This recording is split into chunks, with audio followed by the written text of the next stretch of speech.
Welcome to ANN Lakshminag Nagar Shetty వార్తాపత్రిక వార్తా విశ్లేషణకి స్వాగతం. ముందుగా మహాదినపత్రికలు ఏం ప్రచురించారో చూద్దాం.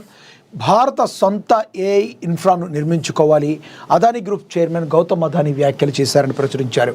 ఇక పుట్టపర్తిలో 1,00,000 కోట్లతో యుద్ధ విమానాలు తయారీ పరిశ్రమ ఏం టేక్ ఆఫ్ అవుతుందో ఊహించగలరా అంటూ లోకేష్ ట్వీట్ చేశారు. ఈ ప్రాజెక్టుతో 20,000 మందికి ఉపాధి అవకాశాలు కూడా లభించనున్నాయని లోకేష్ తెలియజేయడం జరిగింది. జూన్ నుంచి ఇందిరమ్మ ఇండ్ల సెకండ్ ఫేజ్ ఆదిలాబాద్ నుంచి శ్రీకారం మంత్రి పొంగులేటి శ్రీనివాసరెడ్డి వెల్లడించారు అని కూడా ప్రచురించడం అయితే జరిగింది. అదేవిధంగా చూసుకుంటే మహాకథనంతో కదిలిన యంత్రాంగం, కొండాపూర్ అక్రమ కట్టడాలపై అధికారుల కొరడ, 10 కోట్ల ప్రభుత్వ స్థలానికి మహారక్ష అని కూడా ప్రచురించారు. మహాపత్రిక ప్రచురించిన తర్వాత యంత్రాంగం మొత్తం ఎలా కదిలిందో మనకు కూడా తెలుసు. ఇక అదేవిధంగా చూసుకుంటే సత్యదేవుని సన్నిధిలో దళారీ దందా అధికారుల నిర్లక్ష్యం, అన్నవరం దేవస్థానంలో అక్రమాల ఆరోపణలు, భద్రతా లోపాలు, నిర్వహణ నిర్లక్ష్యంపై భక్తుల రుసా అని కూడా ప్రచురించారు. అదేవిధంగా చూసుకుంటే వర్క్ ఫ్రమ్ హోమ్ 2.0 పెట్రోల్ మంట, సాఫ్ట్వేర్ చింత అని కూడా ప్రచురించడం అయితే జరిగింది. ఇక ధాన్యం కొనుగోళ్లు సజావుగా జరగాలి, రైతులకు ఇబ్బందులు లేకుండా చూడండి, కేంద్రంలోనే నాణ్యత పరిశీలించిన రసీదులు ఇవ్వాలని డీసీఎంలు సహా అన్ని వాహనాలను రవాణాకు వినియోగించాలని జిల్లా కలెక్టర్తో CM Revanth Reddy video conference నిర్వహించారు. ప్రధానంగా చూసుకుంటే మొన్న ఆల్రెడీ పరేడ్ గ్రౌండ్స్లో నరేంద్ర మోడీ మాట్లాడుతూ ఒక హింట్ అయితే ఇచ్చారు. అందరూ కూడా ఆదా చేయటం, పొదుపు చేయటం నేర్చుకోవాలి. ప్రస్తుతం ప్రపంచ పరిస్థితులు ఏమీ బాగాలేదు, కానీ భారతదేశంలో అలాంటి ప్రాబ్లమ్స్ రాకుండా ఇప్పటి వరకు కూడా కేంద్రమే అన్నీ భరిస్తూ వచ్చింది. మీరు వీలైతే ఎవరికాళ్ళు వ్యక్తిగత వాహనాలతో కాకుండా ప్రజా రవాణా సౌకర్యాలు ఉన్న రవాణా సంస్థలను యూజ్ చేయండి, బస్సెస్ యూజ్ చేయండి, మెట్రో ట్రైన్స్ యూజ్ చేయండి, ట్రైన్స్ యూజ్ చేయండి. అదేవిధంగా ఎలక్ట్రికల్ వాహనాలు యూజ్ చేయండి. పెట్రోల్ కొరత అనేది ప్రపంచవ్యాప్తంగా ఉంది. అదేవిధంగా మీరు జాబులు చేసేవాళ్ళు వర్క్ ఫ్రమ్ హోమ్ చేయడానికి మీరు మ్యాక్సిమం ఆ విధంగా ముందుకు వెళ్ళండి అని చెప్పి ఆల్రెడీ ఆయన హింట్స్ ఇవ్వటం అయితే జరిగింది. దీనికి సంబంధించి ఇప్పుడు కేంద్ర ప్రభుత్వం ఒక నిర్ణయం తీసుకున్నట్లుగా మనకైతే తెలుస్తూ ఉంది. చూస్తే వర్క్ ఫ్రమ్ హోమ్ 2.0 సౌకర్యం కాదు, ఇప్పుడు దేశభక్తి. ఐటీ కారిడార్లో చమురు సెగ, మళ్ళీ ఇంటి బాటలో సాఫ్ట్వేర్ లోకం, కుదేలు కానున్న అనుబంధ రంగాలు. నిన్నటిదాకా ఆఫీసుకు రండి అంటూ హుకుం జారీ చేసిన ఐటీ కంపెనీలు ఇప్పుడు ఇంటి నుంచే పనిచేయండి అంటూ రెడ్ కార్పెట్ పరుస్తున్నాయి. దీనికి కారణం కోవిడ్ మహమ్మారి కాదు, వేళ్ల మైల దూరంలో గల్ఫ్ దేశాల మధ్య రగులుతున్న చమురు సెగ. ప్రపంచ చమురు సంక్షోభం దిశగా అడుగులు వేస్తున్న తరుణంలో భారత ప్రధాని నరేంద్ర మోడీ చేసిన సూచనలు ఇప్పుడు ఐటీ రంగంలో పెనుమార్పులకు శ్రీకారం చుడుతున్నాయి. వర్క్ ఫ్రమ్ హోమ్ అనేది ఇప్పుడు కేవలం సౌకర్యం కాదు, అదొక దేశభక్తిగా మారుతుంది. పెట్రోల్, డీజిల్ ధరలను నియంత్రించలేక, ప్రత్యామ్నాయ ఇంధన వనరులను వెంటనే అందుబాటులోకి తేలేక ప్రభుత్వం ఇంటి వర్క్ ఫ్రమ్ హోమ్ వంటి తాత్కాలిక పరిష్కారాలను ఉద్యోగులపై రుద్దుతుందని ప్రతిపక్షాలు, కొందరు ఆర్థికవేత్తలు విమర్శిస్తున్నారు. దేశ ఇంధన భద్రత దృష్ట్యా ప్రధాని సూచనలు సరైనవే అయినప్పటికీ దానివల్ల అనుబంధ రంగాలపై పడే ప్రభావాన్ని తగ్గించేలా ప్రభుత్వం పటిష్టమైన చర్యలు తీసుకోవాల్సి ఉంటుంది. ఇక పెట్రోమంట, సాఫ్ట్వేర్ చింత, గల్ఫ్ సంక్షోభం కారణంగా ముడి చమురు ధరలు ఆకాశాన్ని తాకుతూ ఉండడంతో దేశ ఆర్థిక వ్యవస్థను కాపాడేందుకు ప్రధాని మోడీ రంగంలోకి దిగారు. పెట్రోల్, డీజిల్ వాడకాన్ని తగ్గించాలని ఆయన ఇచ్చిన పిలుపుతో ఐటీ రంగం ఒక్కసారిగా కూడా అప్రమత్తం అయితే అయ్యింది. ఇక హైదరాబాద్లోని మాదాపూర్లో పనిచేసిన రమేష్ ఉదాహరణ తీసుకుంటే రోజుకు తన బైక్ మీద ఆఫీస్కి రావడానికి 2 లీటర్ల పెట్రోల్ ఖర్చు అవుతుంది. ఇలా లక్షలాది మంది ఉద్యోగులు రోడ్డు మీదకి వస్తే రోజుకు కోట్ల రూపాయల విదేశీ మారక ద్రవ్యం కేవలం పొగ రూపంలో ఆవిరైపోతుంది. అందుకే వర్క్ ఫ్రమ్ హోమ్ అనేది ఇప్పుడు కేవలం సౌకర్యం కాదు, అదొక దేశభక్తిగా మారుతుంది. ఎందుకు ఇలా ఇంధన భద్రత, దేశ ఆర్థిక రక్షణ, ఐటీ కంపెనీలు వర్క్ ఫ్రమ్ హోమ్ ప్రకటించడం వల్ల కంపెనీలు కొత్త లెక్కలేంటి, నా స్కామ్ రియాక్షన్, ఉద్యోగుల సంఘాల మద్దతు, మోడీ మార్క్ ఇంధన పొదుపు వ్యూహం, ఎలక్ట్రిక్ వాహనాలు సామాన్యుడి నుంచి సాఫ్ట్వేర్ దాకా కూడా కేంద్ర వైఫల్య ఫలితమని రాహుల్ గాంధీ అంటున్నారు. ప్రజా రవాణా, మెట్రో యూజ్ చేయండి అని చెప్తున్నారు. వర్చువల్ మీటింగ్స్ జరుపుకోవాలని చెప్తున్నారు. వర్క్ ఫ్రమ్ హోమ్ పునరుద్ధీకరించాలని వర్క్ ఫ్రమ్ హోమ్ 2.0లో తెలియజేయడం జరుగుతుంది. ఏది ఏమైనప్పటికీ ఎంతమంది విమర్శలు చేసినప్పటికీ కూడా ప్రధాని నరేంద్ర మోడీ చేసిన సూచనల్ని మెజారిటీ % ప్రజలు కూడా హర్షిస్తూ మనందరం కూడా గమనించవచ్చు. ఇక తదుపరి చూసుకుంటే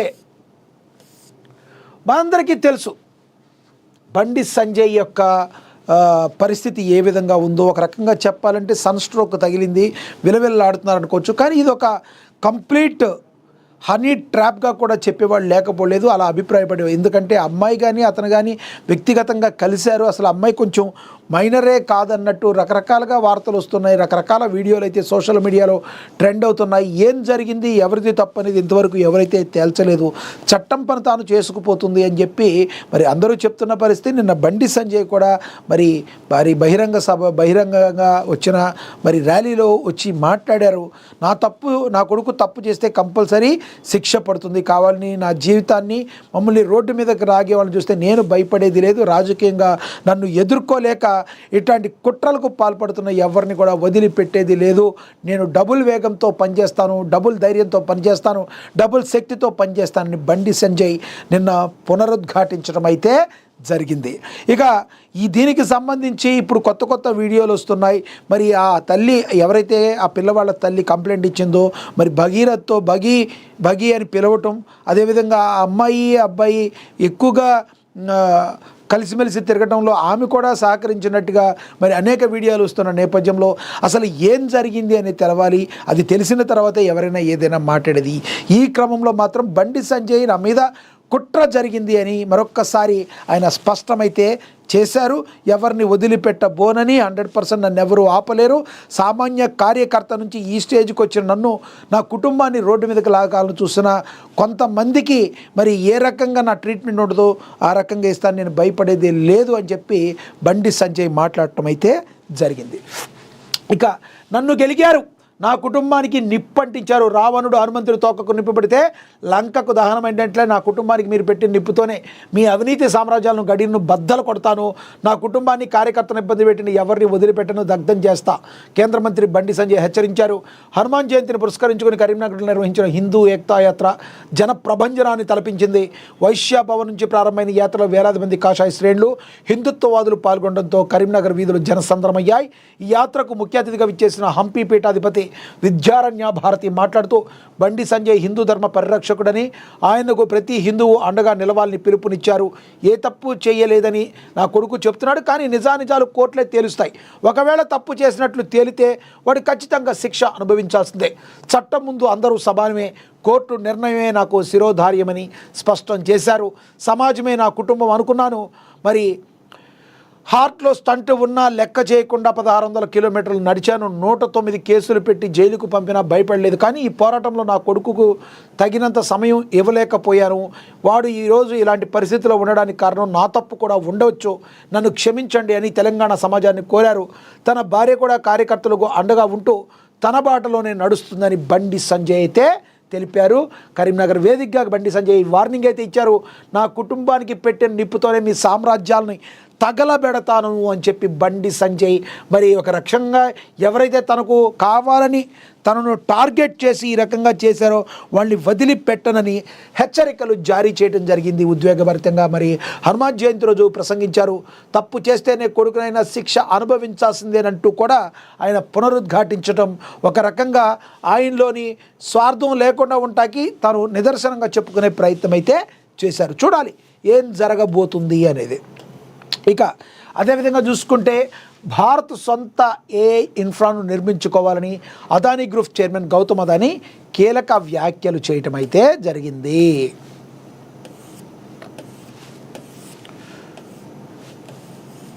ఇక్కడ చదువుదాం. ఆర్టిఫిషియల్ ఇంటెలిజెన్స్ ఏఐ వ్యవస్థకు సంబంధించిన భారత్ సొంతగా మౌలిక సామర్థ్యాలు నెలకొల్పాల్సిన అవసరం ఉందని అదానీ గ్రూప్ చైర్మన్ గౌతమ్ అదానీ పిలుపునిచ్చారు. రాబోయే దశాబ్దాల్లో భౌగోళిక రాజకీయాలు శక్తిగా ఎదగాలంటే ఇంధన భద్రత, డిజిటల్ ఇన్ఫ్రాలే కీలకమని ఆయన పేర్కొన్నారు. భారతీయ పరిశ్రమలు సమాఖ్య CII నిర్వహించిన వార్షిక వ్యాపార సదస్సు 2026లో మాట్లాడుతూ మరి ఆయన ఈ వ్యాఖ్యలు చేశారు. ప్రపంచవ్యాప్తంగా నెలకొన్న భౌగోళిక రాజకీయపరమైన విభజన నేపథ్యంలో దశాబ్దాల నాటి గ్లోబలైజేషన్ భావాలకు కాలం చెల్లుతుందన్నారు అదానీ. మరి 100% భారత్ ముందడుగు వెయ్యాలి అని చెప్పి ఆయన ఈ మాటలు మాట్లాడటం జరిగింది. ఇక పుట్టపర్తిలో 1,00,000 కోట్లతో యుద్ధ విమానాలు తయారీ పరిశ్రమ ఏం టేకాఫ్ అవుతుందో ఊహించగలరా అంటూ లోకేష్ ట్వీట్ చేశారు.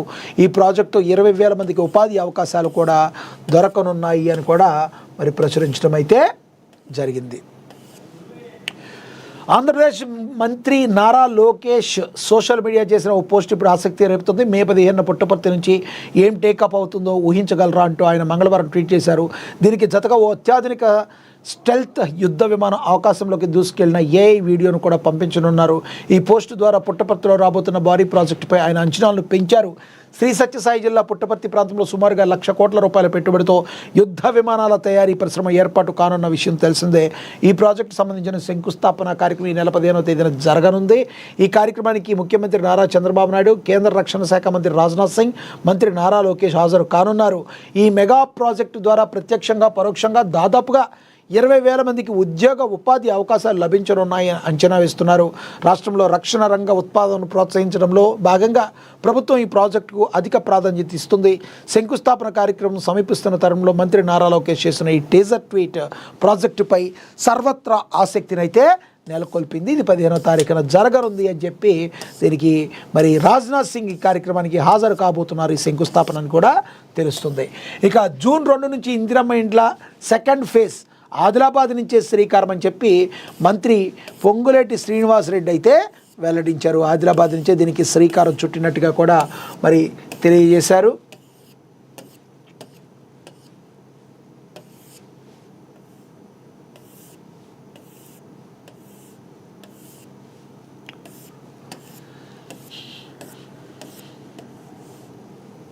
యా 3వ పేజీలో ఉంది, ఇది 3వ ఎడిషన్లో ఉంది.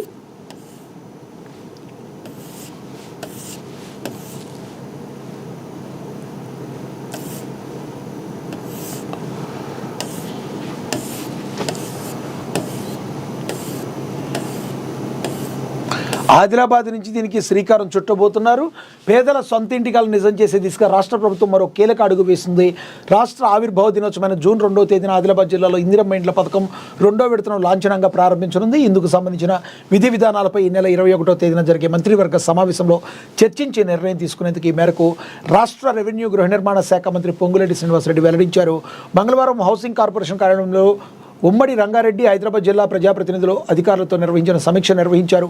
పేదల జీవనోపాధికి ఇబ్బంది లేకుండా క్యూరు పరిధిలో 5 నుంచి 8 కిలోమీటర్ల పరిధిలో ఇందిరమ్మ ఇండ్లు నిర్మిస్తామని మరి తెలిపారు. హైదరాబాద్ నగర పరిధిలో ఇప్పటికే సొంత స్థలాలు ఉండి ఇందిరమ్మ ఇళ్లకు అర్హులైన లబ్ధిదారులకు ఈ నెల చివరి నాటికి మంజూరు పత్రాలు అందజేయాలని అధికారులకు స్పష్టమైన ఆదేశాలు ఇచ్చారు. అలాగే పూర్తయిన డబుల్ బెడ్రూమ్ ఇళ్ల కేటాయింపు కోసం యుద్ధ ప్రాతిపదికన స్పెషల్ డ్రైవ్ నిర్వహించాలని సూచించారు. కాలనీలో త్రాగునీరు, డ్రైనేజ్, విద్యుత్ వంటి కనీస వసతులు కల్పించిన తర్వాత లబ్ధిదారును గృహప్రవేశం చేయించాలని మంత్రి పొంగులేటి స్పష్టం చేశారు. అంగుళం ప్రభుత్వ భూమి అన్యాక్రాంతమైన సహించేది లేదని ఆయన తెలిపారు. మల్కాజ్గిరి నిబంధనలకు విరుద్ధంగా యుఎల్సి భూములు రిజిస్ట్రేషన్ చేసిన సబ్ రిజిస్ట్రార్పై తక్షణ చర్యలు తీసుకు ఆయన ఆదేశించారు. రెవెన్యూ, ఫారెస్ట్ సరిహద్దుల వివాదాలను పరిష్కరించేందుకు 2 శాఖలతో సమన్వయంతో పనిచేయాలని పొంగులేటి మరి పిలుపునివ్వటం అయితే జరిగిందని కూడా ప్రచురించారు. మనకు తెలుసు కొండాపూర్లో మరి ఒక అక్రమ కట్టడంపై మహా ఎఫెక్ట్ అయితే పడింది. దీంతో అధికారులందరూ పరుగులు పెట్టారు. మహాపత్రిక ఏదైతే ఈ ఆపరేషన్ చేసి దీని గురించి ప్రజల ముందుకు బట్టబయలు చేస్తుందో మరి దీంతో అధికార యంత్రాంగం నిద్రమత్తులో ఉన్న అధికార యంత్రాంగం అయితే కదిలిందనే చెప్పుకోవచ్చు. 10 కోట్ల రూపాయల ప్రభుత్వ స్థలానికి మహాకథనంతో కదిలిన అధికారులు భవనం సీజ్కు నిర్ణయం. త్వరలోనే కూల్చివేసే అవకాశం. ప్రభుత్వ భూమిని ఆక్రమిస్తే కఠిన చర్యలుంటాయి. కబ్జాదారులపై క్రిమినల్ కేసులు పెడతాం. సర్వే నెంబర్ 59లో గల భవనాన్ని స్వాధీనం చేసుకుంటామని తహసీల్దార్ మహిపాల్ రెడ్డి అయితే వెల్లడించారు. దీని గురించి కూడా ఒకసారి చదువుదాం.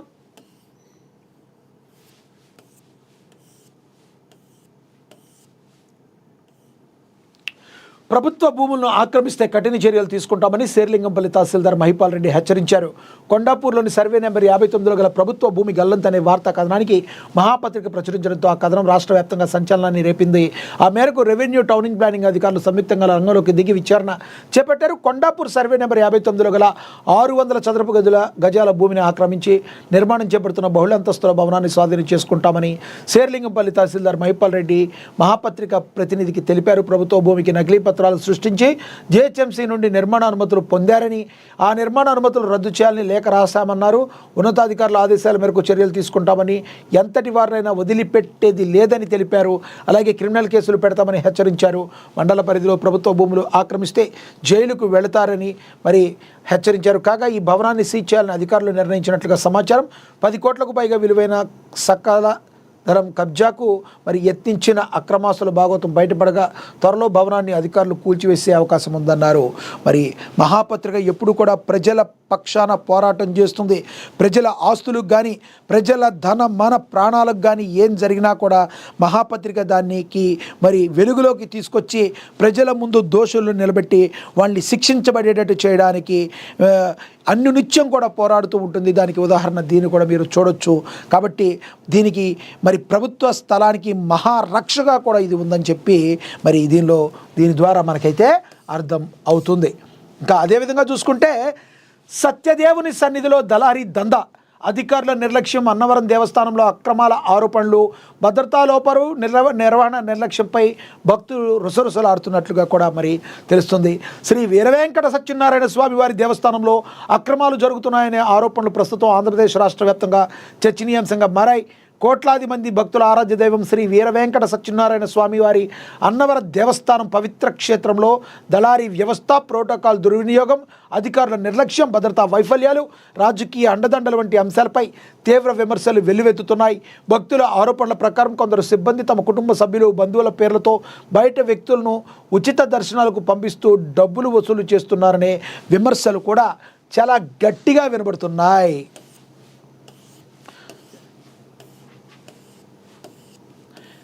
సో ఇక్కడ స్వామివారి హుండీ ఆదాయం తగ్గిపోతుంటే కొందరు జేబులు మాత్రం నిండుతున్నాయంటూ భక్తులు ఆగ్రహం వ్యక్తం చేస్తున్నారు. హుండీ, వ్రత మండపాలు, కాటేజీలు, షాపుల దగ్గర భారీ ఆదాయం వచ్చినప్పటికీ ఆ నిధులు పూర్తిగా సిబ్బంది జీతాల నుండి నిర్వహణకే, ఖర్చులకే పరిమితమవుతున్నాయనే ఆరోపణలు కూడా వినబడుతున్నాయి. ఎంత దౌర్భాగ్యం! మరి దేవుడి దగ్గరే బిజినెస్ చేసే వాళ్ళని, ఇలాంటి వాళ్ళని ఏమనాలి చెప్పండి? దేవస్థానం ఆదాయాన్ని పెంచాల్సిన అధికారులు నిర్లక్ష్యంగా వ్యవహరిస్తున్నారని హిందూ సంఘాలు విమర్శిస్తున్నాయి. దేవస్థానం పరిసరాల్లో దళారులు కార్యకలాపాలు పెరిగిపోయాయని భక్తులు ఆరోపిస్తున్నారు. ప్రత్యేక దర్శనం ఇప్పిస్తాం, ఒక్కొక్కరికి 500 రూపాయలు ఇస్తే నేరుగా స్వామివారి దర్శనానికి తీసుకెళ్తామంటూ అమాయక భక్తులను మోసం చేస్తున్నారని చెప్తున్నారు. ముఖ్యంగా పాడమట్టి రాజగోపుర పరిసరాలు, వాహనాల పార్కింగ్ ప్రాంతాల్లో ఈ వ్యవహారాలు ఎక్కువగా జరుగుతున్నాయని సమాచారం.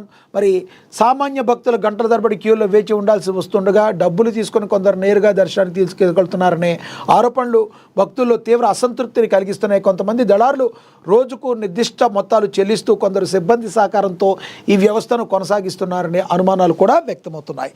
కాబట్టి ఇలాంటి అనుమానాలు వ్యక్తమైనప్పుడు అసలు ఏం జరుగుతుంది? కర్త, కర్మ, క్రియ ఎవరు? దీని గురించి ఆలోచించి మరి ఆ సంబంధిత అధికారులను పక్కకు తప్పించాలి. ఆ దళారులు ఎవరున్నారో వాళ్ళని కూడా శిక్షించేటట్టు చేయాలి. లేకపోతే హిందువుల యొక్క మనోభావాల్ని దెబ్బతీసే ఇలాంటి కార్యక్రమాలకు ఫుల్ స్టాప్ పడిపోతే మాత్రం ఇది చాలా ప్రాబ్లం వచ్చే అవకాశం అయితే ఉంటుంది. కొంతమంది దళారులు నిర్దిష్ట మొత్తాలు చెల్లిస్తూ కొంతమంది సిబ్బందికి సహకారం అందిస్తూ వ్యవస్థను కొనసాగిస్తున్నారనే అనుమానాలు ఉన్నాయి. అన్నవరం దేవస్థానంలో జరుగుతున్న లోపాలపై పలువురు అధికారులు దేవాదాయ శాఖకు, రాష్ట్ర ప్రభుత్వ ఉన్నత వర్గాలకు ఫిర్యాదు కూడా చేశారు. మొబైల్ ఫోన్ల ద్వారానే ప్రోటోకాల్ సెట్టింగులు కూడా ఉన్నాయని చెప్తున్నారు. ఇక భద్రతా వ్యవస్థ పనితీరు పైన కూడా తీవ్రమైన విమర్శలు ఉన్నాయి. దేవస్థానం భద్రతా వ్యవస్థ పనితీరుపైన తీవ్ర విమర్శలు వ్యక్తమవుతున్నాయి. ప్రధాన ఆలయ మార్గాల్లో సరైన తనిఖీలు జరగడం లేదని, భద్రతా ప్రమాణాలు సడలిపోయాయని భక్తులు ఆరోపిస్తున్నారు. ప్రతి నెల సుమారుగా 92 లక్షల సెక్యూరిటీ విభాగం పైగా ఖర్చు చేస్తున్నప్పటికీ భక్తులకు కనిపించే స్థాయిలో భద్రతా ప్రమాణాలు లేవని కూడా తెలుస్తున్నాయి. భక్తుల యొక్క ప్రధాన డిమాండ్లు కూడా వినబడుతున్నాయి. దేవస్థానం వ్యవహారాలపై హై లెవెల్ విజిలెన్స్ విచారణ జరపాలని, దళారీ వ్యవస్థపై క్రిమినల్ కేసులు, డ్యూటీలు, మొబైల్ ఫోన్లపై పూర్తి నిషేధం వివరించాలని, సెక్యూరిటీ వ్యవస్థపై ప్రత్యేక ఆడిట్ చేయించాలని, ప్రధాన ఆలయ మార్గాల్లో కఠిన తనిఖీలు, పడమటి రాజగోపురం పార్కింగ్ ప్రాంతాల్లో ప్రత్యేక నిఘా ఉంచాలి, సీసీటీవీ ఆధారంగా అధికారులు విధులు పర్యవేక్షించాలని, ప్రోటోకాల్ దర్శనాలకు అధికారిక లెటర్ విధానం, రాజకీయ అండదండలపై విచారణ, తిరుమల తిరుపతి దేవస్థానం, శ్రీశైల దేవస్థానం తరహాలో పారదర్శక విధానాలు అమలు చేయాలని ప్రధానంగా భక్తుల నుంచి డిమాండ్లు వెలువెత్తుతున్నాయి. ఏది ఏమైనప్పటికీ కూడా మరి ఈ విషయంలో కనుక సరిగ్గా ప్రవర్తించకపోతే మాత్రం అది చేటు చేకూర్చే అవకాశం ఉంది. హిందువుల మనోభావాలను దెబ్బతీసేటట్టు ఇలాంటి పిచ్చి పనులు చేసే వాళ్ళకి మరి దానికి సహకరిస్తున్న సంబంధిత అధికారులకి శిక్ష పడాల్సిన అవసరం ఉందని హిందూ సంఘాలు, భక్తులందరూ కూడా కోరుకోవటం అయితే జరుగుతుంది. ఇక తదుపరి చూస్తే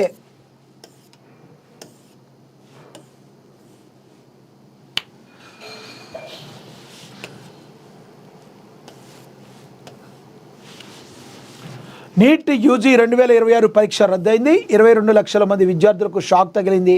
పేపర్ లీకేజ్పై సిబిఐ దర్యాప్తు. 15 మందిని అరెస్ట్ చేసిన దర్యాప్తు సంస్థ అధికారికంగా ప్రకటించిన నేషనల్ టెస్టింగ్ ఏజెన్సీ ఢిల్లీలోని ఎన్టీఏ ముందు విద్యార్థుల తల్లిదండ్రుల ఆందోళన, ప్రభుత్వ అసమర్థత అన్న ప్రతిపక్ష నేత రాహుల్ గాంధీ. మరి నిజమే కదా, ఈ రకంగా పేపర్ లీకేజ్ అయితే విద్యార్థుల భవిష్యత్తును ఏం చెయ్యాలని చూస్తున్నారనేది ఎవరికీ అర్థం కావట్లేదు.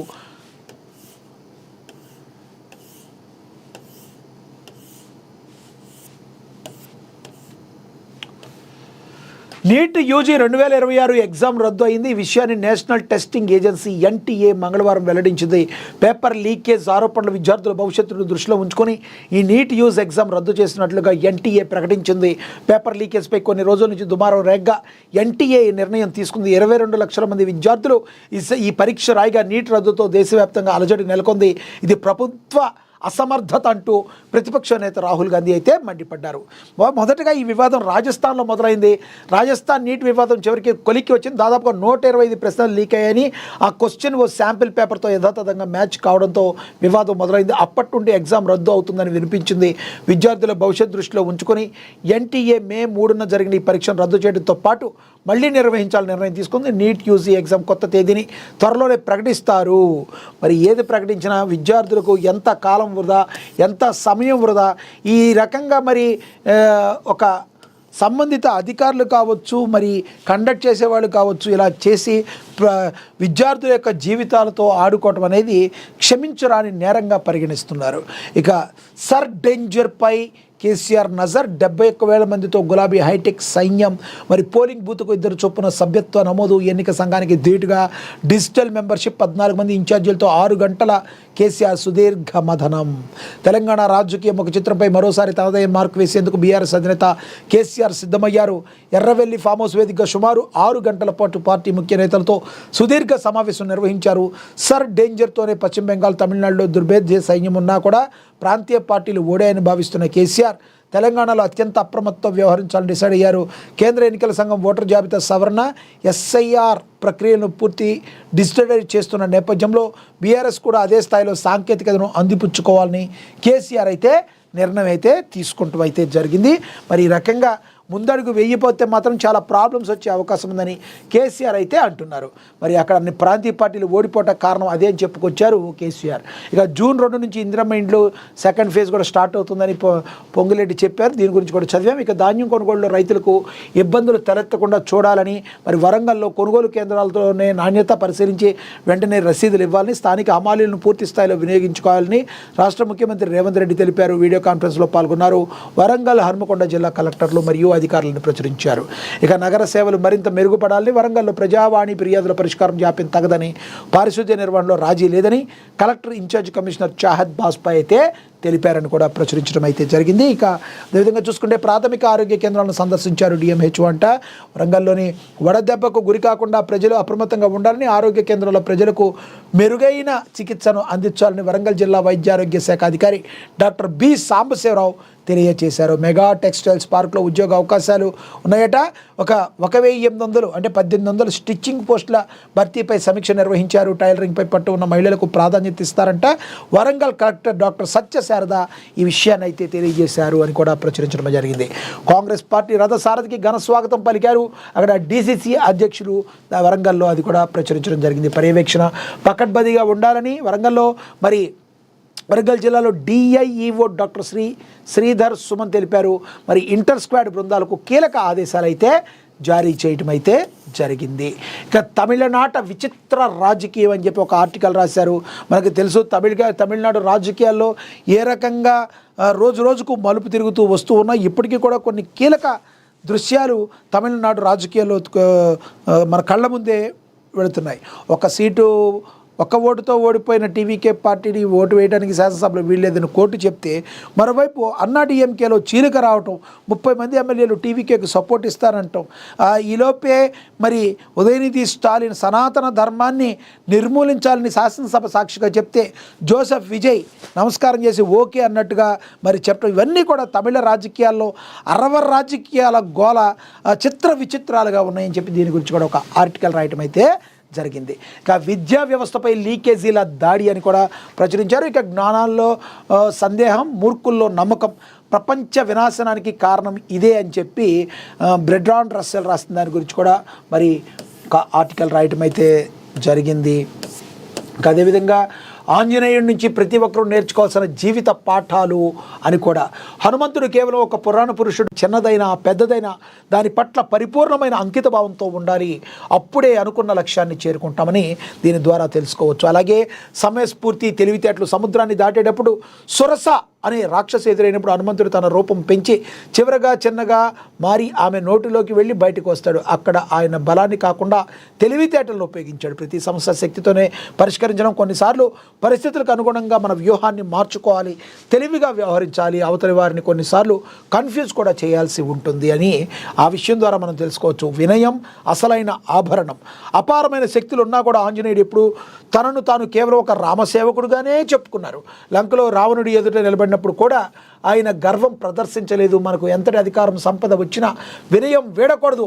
అహంకారం లేని చోటే జ్ఞానం వృద్ధి చెందుతుంది. అంతేకాదు అందరికీ కూడా మీరు నచ్చుతారు. ఇక కమ్యూనికేషన్ స్కిల్స్. హనుమంతుడు సీతమ్మతో మాట్లాడినప్పుడు చాలా జాగ్రత్తగా పదాలను ఎంచుకుంటాడు. రామలక్ష్మణుడు మొదటిసారి కలిసినప్పుడు ఆయన మాట్లాడిన తీరు చూసి రాముడు ముగ్ధుడై ఈ గొప్ప వ్యాకరణవేత్త అని కొనియాడతారు. ఎదుటివారి మనసును ఒప్పించకుండా స్పష్టంగా మర్యాదగా మాట్లాడటం గొప్ప నాయకత్వ లక్ష్యం. అదే అందరినీ మీకు దగ్గరగా చేస్తుంది.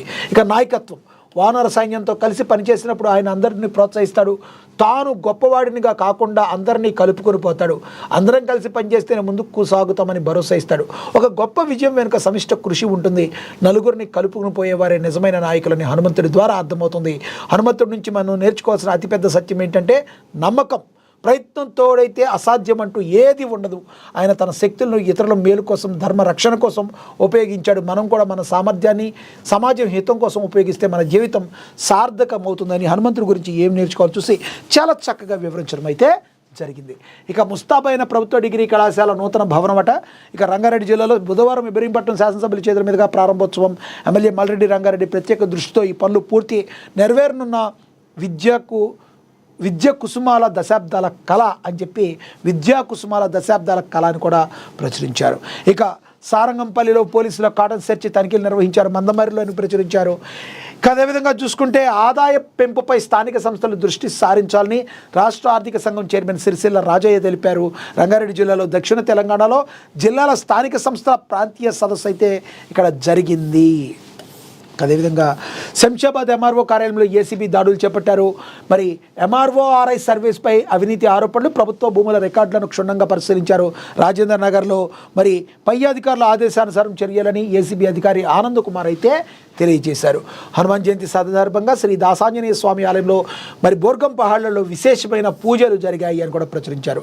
బండి సంజయ్ కుమారుడు అరెస్టును చేయాలంటూ మణుగూరులో బీఆర్ఎస్ కార్యకర్తలు అయితే ధర్నా నిర్వహించారు.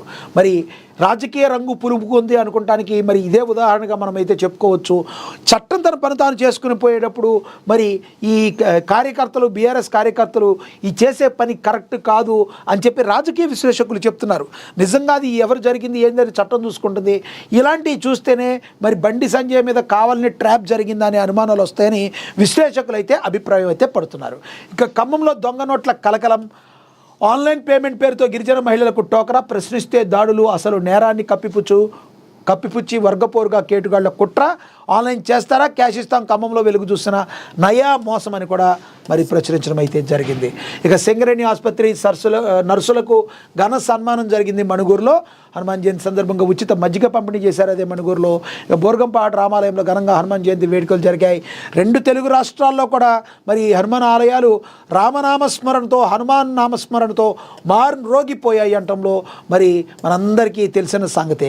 సంస్థ పట్ల అంకిత భావంతో విధులు నిర్వహించాలని మణుగూరులో మరి సింగరేణి సంస్థ పట్ల అంకిత భావంతో బాధ్యతాయుతంగా విధులు నిర్వహించాలని అదనపు జనరల్ మేనేజర్ ఎస్ రమేష్ పలు సూచనలు చేశారని కూడా ప్రచురించడం అయితే జరిగింది.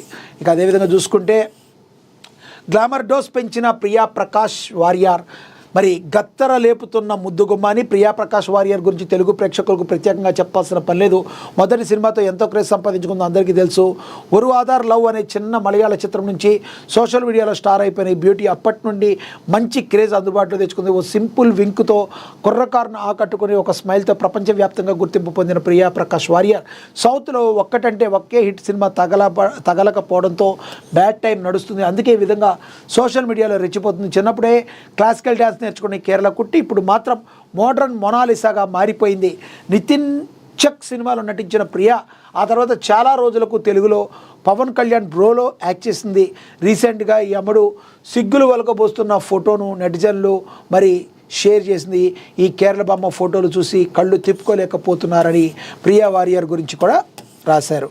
ఇక ఓవరాల్గా మనకు తెలుసు, ప్రభుత్వానికి ప్రజల మధ్య వారధిగా ఉంటూ ఎప్పటికప్పుడు నిష్పక్షపాతంగా వార్తలను ప్రచురించే పత్రిక, ఏకైక పత్రిక మహాజన పత్రిక. ఇప్పుడే డౌన్లోడ్ చేసుకోండి. ఇవాళ ఇది వార్తాపత్రిక వార్తా విశ్లేషణ. నమస్తే.